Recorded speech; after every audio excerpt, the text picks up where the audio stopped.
Bismillahirrahmanirrahim. Alhamdulillahirabbil alamin wassalatu wassalamu ala asyrafil anbiya'i wal mursalin wa ala alihi wa sahabatihi wa man sara ala nahjihi bi ihsanin ila yaumiddin, amma ba'd.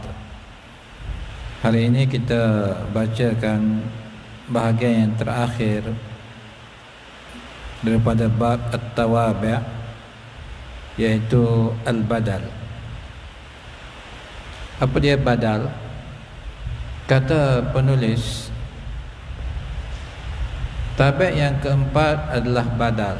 Di dalam penggunaan bahasa Arab, badal merupakan kalimah yang didatangkan sebagai keterangan tambahan bagi kalimah yang sebelumnya.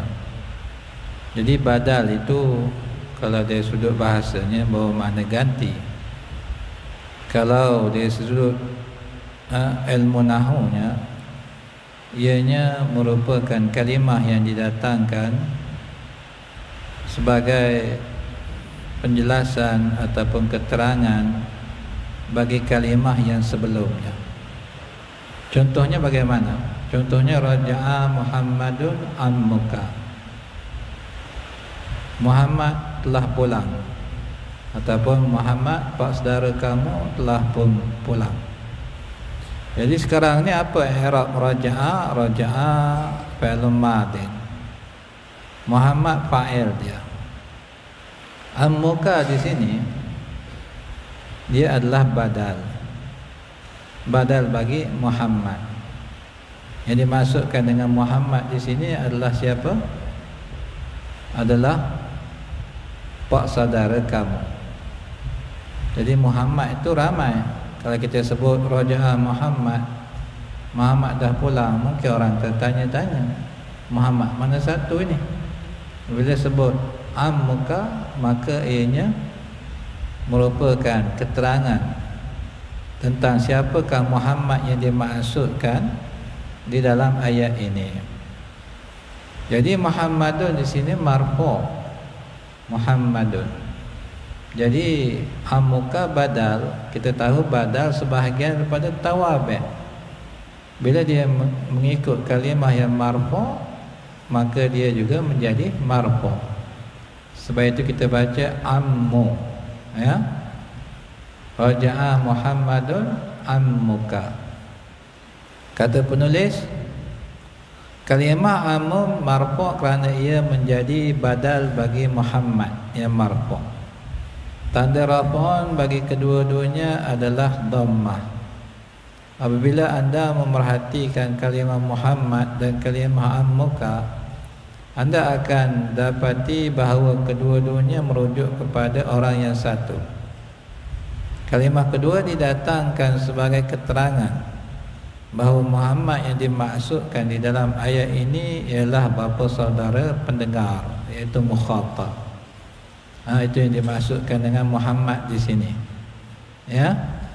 Kalimah yang sebelum badal dipanggil mubdal minhu. Ini istilah. Jadi kalau amun jadi badal, kalau Muhammad dipanggil apa pula di dalam ilmu nahwu? Muhammad dipanggil mubdal minhu. Ya, istilah dia. Istilah ni antum semua kena faham dan kena tahu juga, supaya kita belajar nanti dalam kitab-kitab Arab akan disebutkan badal, mubdal minhu, na'at, man'ut, taukid, muakkad.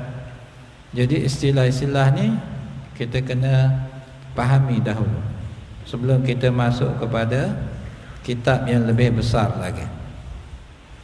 Bila disebut mubdal minhu, ialah kalimah yang sebelum daripada badal ini, yang mana dalam istilah tabi' matbu' ia dipanggil dengan matbu'.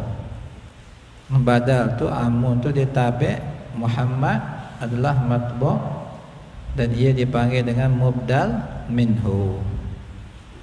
Di dalam contoh di atas, kalimah yang menjadi mubdal minhu adalah Muhammad. Jadi itu matlamat didatangkan badal. di dalam ayat di dalam bahasa Arab. Ianya didatangkan untuk apa? Memberi keterangan tambahan bagi apa yang dimaksudkan pada mubdal minhu ni tadi. Ya. Kata dia pula badal terbahagi kepada 4 bahagian. 4 bahagian. Badal ada 4 jenis. Yang pertama badal mutabiq. Ia juga dikenali dengan badal kul minal kul. Jadi panggilan lain bagi badal mutabiq ini adalah badal al-kul minal kul. Jadi ada juga panggilan yang lain nanti. Ia membawa maksud yang sama. Sama ada badal mutabiq, badal kul minal kul, ataupun nanti antum akan jumpa badal syai' minal syai'. Ia adalah benda yang sama. Apa yang dimaksudkan dengan badal mutabiq?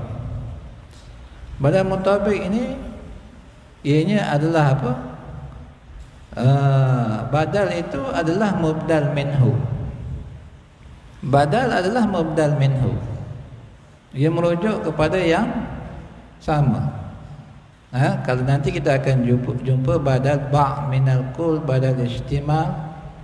Jadi bila antum belajar apa itu badal yang lain, antum akan faham apa yang dimaksudkan dengan badal mutabiq.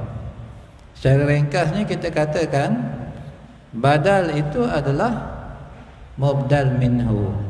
Muhammad dan ammuka benda yang sama. Ammuka itu adalah Muhammad. Jadi itu dipanggil dengan badal mutabiq ataupun badal al-kul minal kul. Cara untuk anda mengenalinya ialah badal dan kalimah yang sebelumnya, iaitu mubdal minhu, merupakan sesuatu yang sama seperti contoh di atas. Contoh yang lainnya,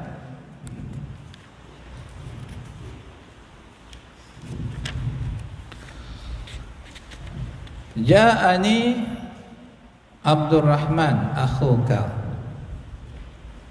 Abdurrahman adik kamu telah datang kepadaku. Jadi sekarang ni mana badal, mana mubdal minhu? Badalnya akhuka. Kemudian mubdal minhunya adalah Abdurrahman. Abdurrahman di sini dia marfu' kerana menjadi fa'il, dan tanda raf'an dia adalah baris depan Abdu Rahman, dan badal di sini akhuka juga marfu'. Jadi dia mengikut Abdurrahman marfu', dia pun marfu'. Tanda raf'an di sini adalah huruf waw, kerana akhu merupakan sebahagian daripada al-asma'ul khamsah. Dia pakai waw. Jadi sekarang ni akhuka dengan Abdurrahman itu adalah apa?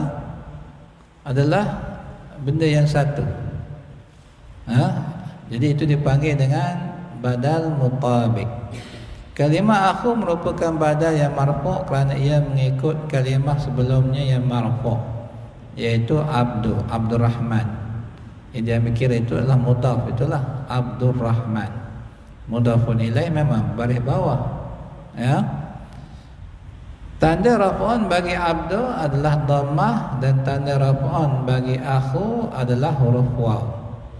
Jika anda memerhatikan kedua-dua perkataan ini, iaitu akhuka dan Abdurrahman, anda akan dapati bahawa kedua-duanya merujuk kepada orang yang sama.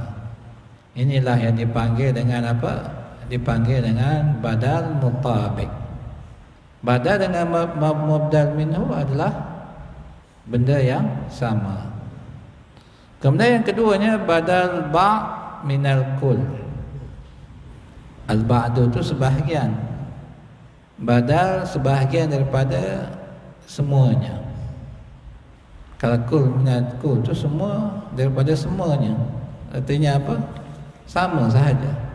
Kalau ba' minal kul, sebahagian daripada semuanya. Apa maksud sebahagian daripada semuanya? Ia membawa maksud badal merupakan sebahagian daripada kalimah yang sebelumnya, iaitu mubdal minhu. Contohnya bagaimana? Contohnya hafiztul Qur'ana nisfahu. Saya telah menghafal Al-Quran separuh daripadanya. Jadi sekarang mana badal, mana mubdal minhu? Al-Quran adalah mubdal minhu. Dia mansub kerana menjadi maf'ulun bih. Nisfahu, kenapa kita baca nisfa bukan nisfu, bukan nisfin? Kita baca nisfa kerana dia adalah badal bagi Al-Quran. Jadi Al-Quran di sini dia mansub, maka nisfa pun mansub juga. Kita sebut nisfahu. Di sini badal ini dipanggil apa? Badal ini dipanggil badal ba' minal kul. Ya. Dia tidak merujuk kepada semua. Dia adalah sebahagian daripada semua. Kamu bukan hafal semua Al-Quran, kamu hafal separuh sahaja, maka kamu kata hafiztul Qur'ana nisfahu. Separuh itu sebahagian pada Quran je juga, bukan semua. Jadi nisfa adalah badal. Kalimah nisfa merupakan badal yang mansub kerana ia mengikuti kalimah sebelumnya yang mansub, iaitu Al-Quran. Contohnya yang lain, kalau kita nak kata saya makan apple, tapi bukan semua, separuh sahaja. Kita kata apa? Akaltu tufaha nisfahu. Itu contoh juga. Nak beritahu orang saya makan apple, tapi bukan makan semua, makan separuh saja. Jadi kita kata akaltu tufaha nisfahu. Jadi kalimah nisfu ni adalah apa? Adalah badal bagi at-tufah. Badal bagi at-tufah. Akaltu duryana sulusaihi, contohnya lah. Saya makan durian 2/3 daripadanya habis, ya. Sulusaihi. Itu contoh yang lain. Jadi sulusai bukan semua. 2/3 itu sebahagian juga, bukan semua. Jadi dipanggil badal al-ba' minal kul. Sama ada nisbahu ke sulusaihi ke ataupun rub'ahu ke 1/4 ke, itu dipanggil dengan apa? Badal al-ba' minal kul, menunjukkan sebahagian daripada semua. Ya. Tanda nasbun bagi kedua-duanya adalah fathah. Perlu diingatkan bahawa badal al-ba' minal kul mestilah bersambung dengan dhamir yang kembali kepada mubdal minhu. Jadi kalau kita buat badal ba' minal kul, dia hendaklah disandarkan kepada dhamir, yang mana dhamir ni kembali kepada mubdal minhu. Macam nisbahu, dhamirnya mana? Dhamir itu ganti nama lah. Dhamirnya mana? Iaitu hu. Nisbah badal hu tu dhamirnya, hu kembali kepada apa? Hu kembali kepada Al-Quran. Ya. Jadi hu tu dhamir, ia merujuk kepada Al-Quran. Jadi bila buat badal al-ba' minal kul, kita kena sandarkan badal ni kepada dhamir yang kembali kepada mubdal minhu. Itu cara. Nisbahu sulusaihi, ataupun yang selain daripadanya. Kata dia lagi, di dalam ayat ini dhamirnya adalah ha yang kembali kepada Al-Quran. Kalimah nisbahu merujuk kepada Al-Quran, artinya yang dihafal oleh mutakallim, orang yang bercakap itu adalah separuh daripada Al-Quran. Ini badal ba' minal kul. Kemudian yang ketiganya badal ihtimal. Apa itu badal ihtimal? Ia membawa maksud badal merupakan sesuatu yang mempunyai hubung kait dengan mubdal minhu berkaitan dengan ciri-ciri atau sifat yang ada pada mubdal minhu. Jadi kalau badal ba' minal kul tu dia nak cerita separuh daripada semua. Kalau badal ihtimal pula dia nak cerita sifat-sifat ataupun ciri-ciri yang ada pada mubdal minhu. Tak ada kaitan separuh ke, suku ke, 2/3 ke, tak ada. Cuma dia nak beritahu ciri-ciri ataupun sifat yang ada pada mubdal minhu. Contohnya bagaimana? Yasurruni Muhammadun khuluquhu. Muhammad menggembirakan aku, iaitu akhlaknya. Jadi bukan maksud dia di sini semua perkara ataupun perkara-perkara yang berkaitan dengan yang selain daripada akhlak. Ada orang gembira bila tengok muka si fulan itu nampak bersih, berseri-seri, gembira juga, kan? Jadi yang dimaksudkan oleh orang yang bercakap di sini, yang menggembirakan dia pada Muhammad itu adalah apa? Akhlaknya. Sekarang ni Muhammadun jadi apa? Muhammad jadi fa'il bagi yasurru, ya? Dan khuluquhu dia adalah badal. Khuluqun berkaitan dengan apa? Khuluqun berkaitan dengan sifat ataupun ciri-ciri yang ada pada Muhammad, bukan berkaitan dengan apa? Dengan sebahagian daripada tubuh Muhammad ini. Ia berkaitan dengan ciri-ciri yang ada pada Muhammad ni tadi. Kalau yang seperti ini tak dipanggil dengan badal al-ba' minal kul, dipanggil dengan badal al-ihtimal, ya, akhlak ke ataupun gaya ke, itu dipanggil dengan apa? Badal ihtimal. Jadi sekarang ini Muhammad marfu', maka khuluqun juga marfu', ya. Dan juga badal ihtimal juga disandarkan kepada dhamir yang kembali kepada mubda minhu. Tak boleh sebut yasuruni Muhammadun khuluqun begitu. Ataupun habistul Quran nisbun, tak boleh. Badal yang ini badal ba' minal kul, badal ihtimal, kena disandarkan kepada dhamir yang kembali kepada mubdal minhu. Kena sebut khuluquhu, tak boleh sebut yasurruni Muhammadun khuluqun begitu sahaja. Kena sebut khuluquhu. Jadi sekarang dia kata kalimah khuluqun merupakan badal yang marfu' kerana ia mengikut kalimah sebelumnya yang marfu' iaitu Muhammad. Tanda rafa'an bagi kedua-duanya adalah dhammah. Badal ihtimal juga merupakan mestilah bersambung dengan dhamir yang kembali kepada mubdal minhu. Dhamirnya adalah hak. Jika anda perhatikan kepada kalimah khuluquhu, anda dapati ia merujuk kepada sifat yang ada pada Muhammad.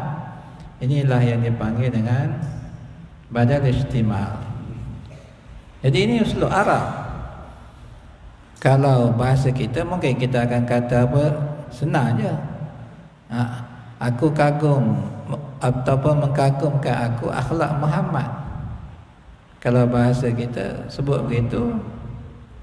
Tapi bahasa Arab dia ada macam-macam bentuk yang boleh kita susun ayat ini tadi. Boleh kita kata yasurruni khuluqu Muhammad, boleh juga. Dan boleh kita kata yasurruni Muhammadun khuluquhu, ya. Jadi itu gaya bahasa Arab. Bagi kita yang belajar bahasa Arab ni, kita kena faham uslub-uslub yang seperti ini, yang mana dengan ini akan memudahkan kita untuk memahami ayat-ayat Arab dengan betul dan dapat juga membacanya dengan betul. Kalau tak tahu, mungkin orang tu akan baca hafiztul Qur'ana nisfuhu. Dia baca hafiztul Qur'ana nisfuhu, sebab dia tak tahu apa kedudukan i'rab bagi nisbun ni tadi. Bila dia belajar ilmu nahwu, dia tahu nisbun ni kena baca dari atas, kena baca nisbahu, sebab dia adalah badal bagi kalimah yang mansub. Jadi kita sebut hafiztul Qur'ana nisbahu, bukan nisbuhu. Ya. Kemudian kata dia,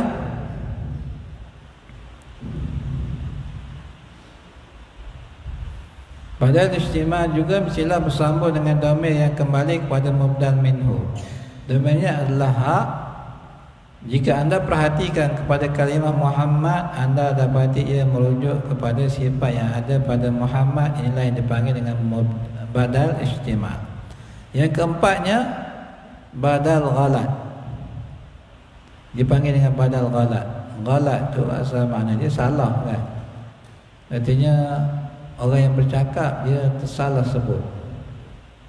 Tersalah sebut ni pula ada banyak sebab yang dinyatakan oleh penulis di sini, sebahagian saja daripada sebab. Sebab apa dia salah sebut, ya? Jadi bila antum buka kitab yang lebih tinggi lagi, dia akan ceritakan ada banyak sebab yang menjadikan mutakallim salah menyebutkan sesuatu perkataan. Jadi kita faham di sini dahulu yang dimaksudkan dengan badal ghalat itu membawa makna salah, ya. Dia kata ia membawa maksud mutakallim ingin menyebutkan sesuatu kalimah akan tetapi dia tersalah, lalu menyebut kalimah yang lain. Jadi bila dia tersalah tadi ataupun sedar dia salah, maka dia apa? Sebut kalimah yang lain, menggantikan kalimah yang sebelumnya. Kita tengok contoh. Ra'aitu Umara Ammaran. Ya? Dia kata saya melihat Umar. Dia salah sebut. Dia nak sebut Ammar, dia tersebut Umar. Jadi apa dia buat? Dia terus datangkan kalimah Ammar selepas pada dia. Ra'aitu Umara Ammaran, dia kata. Aku nampak Umar. Ammar. Bagi contoh dalam bahasa kita lah. Bukan Umar tapi Ammar, ya. Jadi sekarang di sini Umar adalah mubdal minhu. Badal dia apa? Ammar. Umar mansub kerana menjadi maf'ulun bih, maka Ammar juga mansub, ya. Ammar juga adalah mansub. Jadi itu yang dimaksudkan dengan apa dia? Dimaksudkan dengan badal ghalat. Jadi kita tak payah sebut semula. Tak payah sebut ra'aitu Umara. La akhta'tu ra'aitu Ammaran sebagai contohnya. Tak payah sebut gitu dah. Sebut apa? Ra'aitu Umara Ammaran. Ya.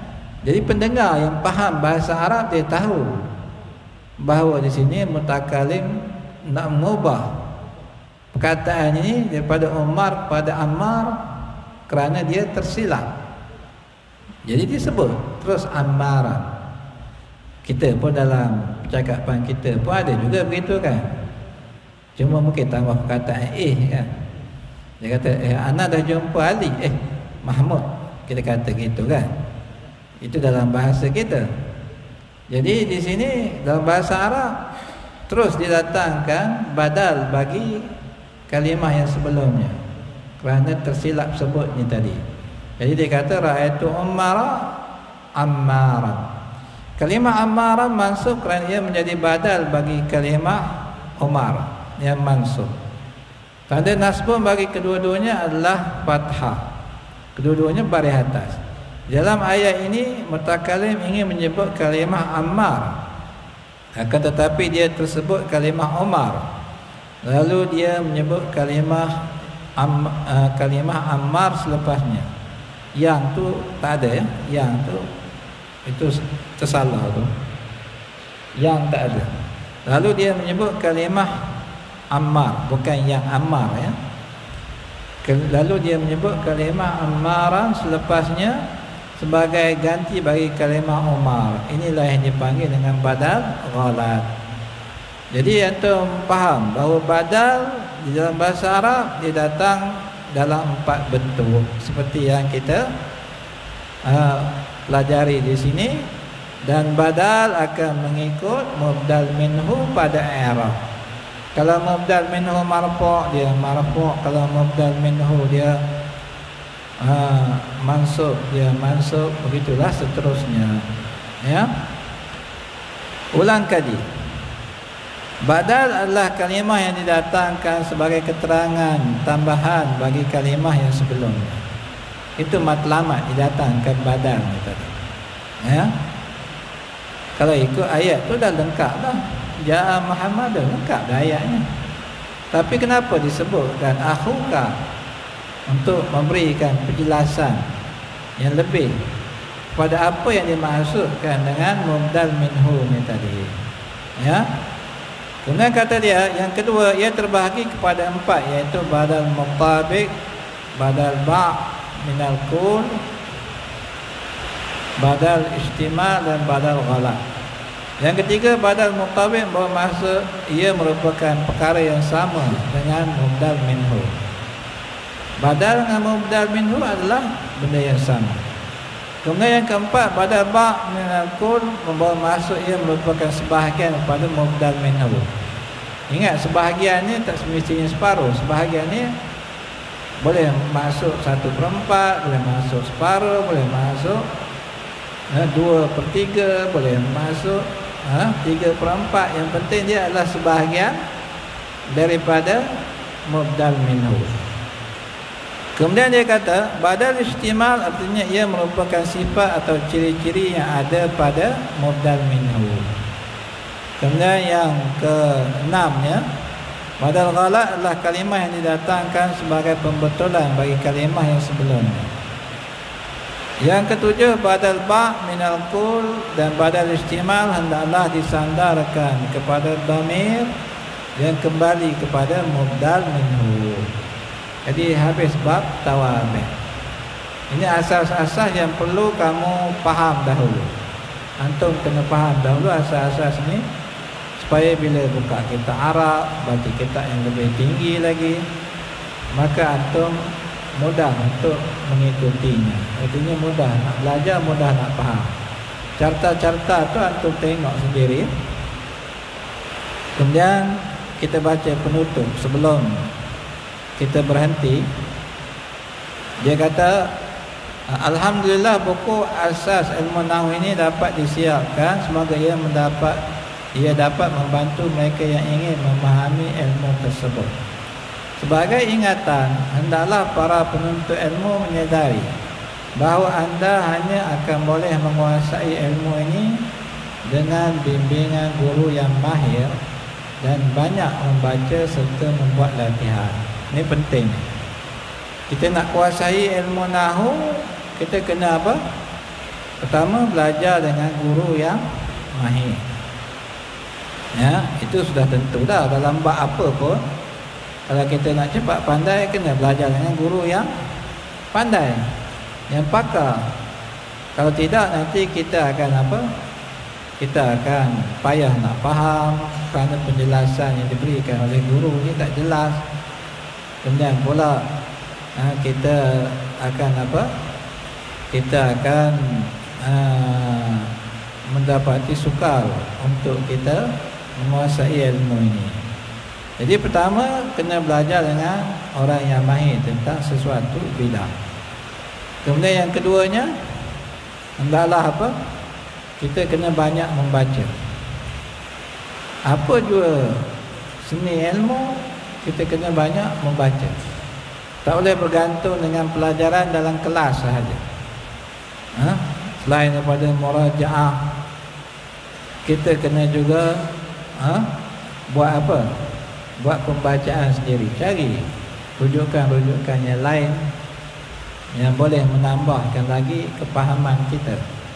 Tak bergantung pada satu buku saja.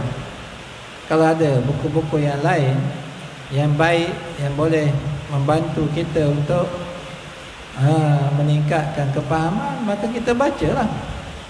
Mana saya nak tahu buku tu baik ataupun tidak? Tanya guru kamu lah.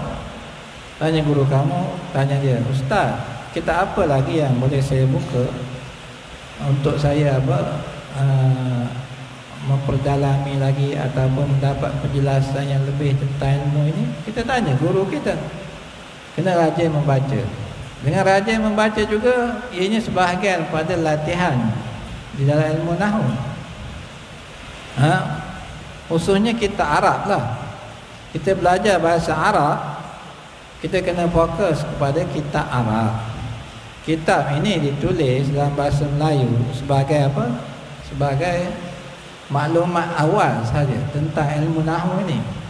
Bila antum belajar ilmu nahwu, tak boleh tidak mesti buka kitab Arab. Ya. Tak boleh pakai kitab Melayu saja. Sekarang ni ada orang terjemah kitab-kitab ilmu nahwu ke dalam bahasa Malaysia. Hingga kan kitab Mutamimah pun mereka terjemah dalam bahasa Malaysia. Jadi itu sebenarnya tak perlu.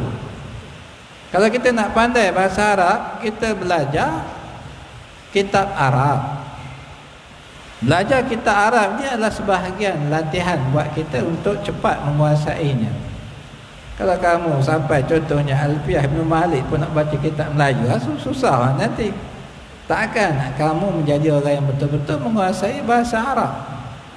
Mesti buka kitab Arab, di situ ada latihan buat kita. Bila kita baca kitab-kitab Arab ni beserta dengan syarahan dia, maka di situ kita tahu, kita faham ataupun tidak ilmu nahwu. Kalau kita belum boleh membacanya dengan betul, maka maknanya kita belum menguasai ilmu ini dengan baik. Jadi itu pentingnya latihan. Latihan mesti ada. Belajar mesti dengan kitab Arab. Ini asas sahaja untuk membuka minda antum tentang ilmu nahwu, itu saja. Lepas ni kena buka kitab Arab. Baca apa dia? Al-Ajurumiyah, buka kitab Arab. Baca syarahan dia dalam bahasa Arab. Anak tak galakkan antum baca kitab Melayu. Sekarang Al-Ajurumiyah dengan syarahan dia pun orang terjemah ke dalam bahasa Melayu. Begitu juga Mutamimah Al-Ajurumiyah pun orang terjemah ke dalam bahasa Melayu. Jadi ini tidak akan membantu antum untuk apa? Untuk menguasai ilmu nahwu dengan cepat. Kena buka kitab Arab. Biasakan membaca buku-buku Arab. Itu yang akan membantu kita untuk menguasai ilmu nahwu. Kemudian kata dia, oleh itu mencari guru yang mahir adalah penting untuk berjaya. Buku ini hanyalah permulaan. Ingat, ini permulaan sahaja. Banyak lagi pembahasan tentang ilmu nahwu yang perlu anda pelajari. Para pelajar hendaklah memahirkan diri dengan membaca kitab-kitab berbahasa Arab berkaitan ilmu ini seperti syarahan-syarahan bagi matan Al-Ajurumiyah, syarahan kitab Qatrun Nada, dan juga syarahan bagi Alfiah Ibn Malik. Ini antara kitab-kitab ilmu nahwu yang menjadi rujukan utama di dalam ilmu ini. Semoga berjaya. Jadi habis pembacaan bagi kitab asas ilmu nahwu ini. Bagi siapa yang hendak mendengar semula penyampaian syarahan kitab ini, maka dia boleh rujuk dalam Facebook, iaitu bagi page bahasa Arab. Di situ ada rakaman bagi kelas-kelas kitab asas ilmu nahwu ni. Kalau siapa nak dengar semula ataupun nak kawan dia ke keluarga dia dan nak tunjukkan kepada mereka tentang pengajian bagi ilmu nahwu ni, boleh beritahu, ianya ada dalam Facebook ini. Dan insya-Allah bagi kelas-kelas yang akan datang, antum fokuskan kepada kitab-kitab Arab, seperti yang khususnya Muqaddimah Al-Ajurumiyah beserta dengan syarahannya. Jadi semoga Allah Azza wa Jalla memberkati usaha ini dan juga memberikan kita semua kepahaman serta ilmu berkaitan bahasa Arab ini yang merupakan antara ilmu yang penting untuk kita memahami Al-Quran dan juga hadis-hadis Rasulullah sallallahu alaihi wasallam. Wa sallallahu ala Muhammad wa ala alihi wa sahbihi wasallam walhamdulillahi rabbil alamin. Subhanakallahumma wa bihamdik asyhadu an la ilaha illa anta astaghfiruka wa atubu ilaik.